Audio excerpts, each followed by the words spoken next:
we enter into the holiday season, we want to take the time to reflect on what is community and what makes a community. Who do you consider your community? As we celebrate the holiday, I encourage you to reflect on the story of the mitten. How do we continue to make room for others in our community and bring people together for a community for all? We at Central Minnesota Community Foundation believe in the mitten story. Now let's hear from the CMCF team as they tell the story of the mitten. It was the coldest day of winter, and a little boy was trudging through the forest gathering firewood for his grandmother. "Bring back all you can find," the old woman had said as she sat knitting a pair of mittens. "The north wind blows cold, and we must have a good fire to keep us warm." All morning the boy worked, picking up sticks until his sled was well loaded. Then a very strange thing happened. Just as he picked up the last stick, he dropped one of his mittens in the snow. Now, how a boy could do this on the coldest day of winter, I'll never know. But that's the way my grandfather tells the story. Off he went with his load of firewood, and the mitten was left laying on a snowdrift. As soon as he was out of sight, a little mouse came scurrying through the woods. She was very cold, and when she spied the little boy's mitten with its feathery fur cuff, she popped right in to get warm. It was just the right size for a tiny mouse. Presently, a green frog came hip-hopping over the snow. "Anybody home?" she asked when she saw the mitten. "Only me," said the mouse, "and coming quickly before you freeze."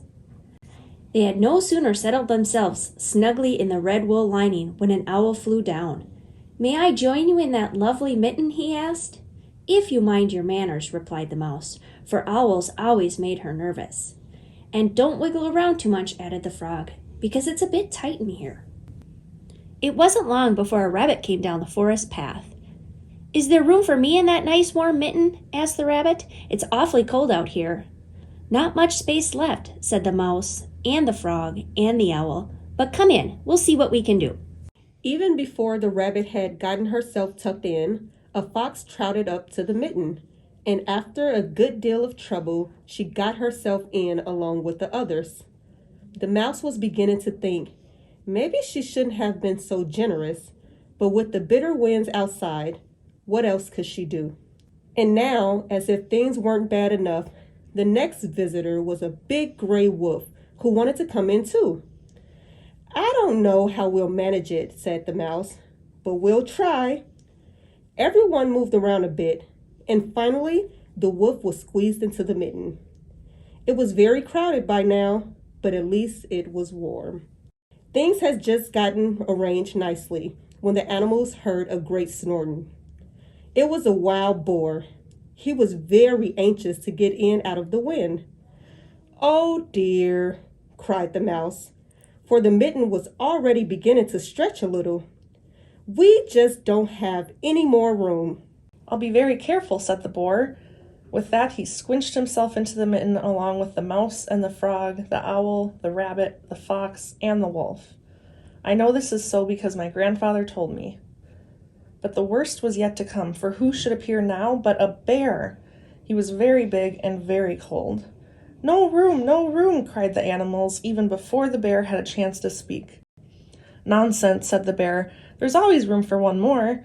And without so much as a please or thank you, he began crawling into the mitten. He put his paw in first, and the mitten creaked and groaned. He put his other paw in, and one of the seams popped. Then he took a big breath and pushed himself in. Now, while all this was going on, along came a little black cricket. She was very old, and her creaky legs ached with the cold. When she saw the mitten, she said to herself, "Now that looks like a nice warm place. I'll just hop over and see if I can squeeze in too." But ah me, that's all that was needed to finish off the poor old mitten. The cricket had no more than put her first scratchy foot inside. With a rip and a snap, the stitches came apart, the old leather cracked, and the soft red lining split in half, popping all the animals into the snow. Well, at this very moment, the little boy discovered that he had only one mitten, so back he went to see where he might have dropped the other one. But all he could find were the ripped-apart pieces, and he thought he saw a little mouse scurrying away with a bit of red wool perched on her head. It looked very much like the lining from the thumb of his missing mitten. "Oh well," said the boy, as he snuggled his cold hand inside his coat. "My grandmother will surely have my new mittens finished by now.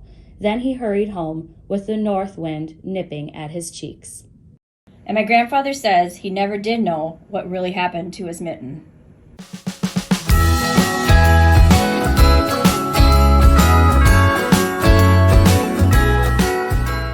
As we open our hearts and community this season, let's remember the message of the mitten. There's always room to include others. We can do so by engaging people, connecting resources, and in turn it will build our community. Wishing you all a peaceful, reflective time this holiday season, from our mitten to yours. Happy holidays! You can't see me at all. Someone do something different than me do. Happy holidays! Happy holidays! Should we Happy holidays! Oh hey, I didn't see you there. Happy holidays!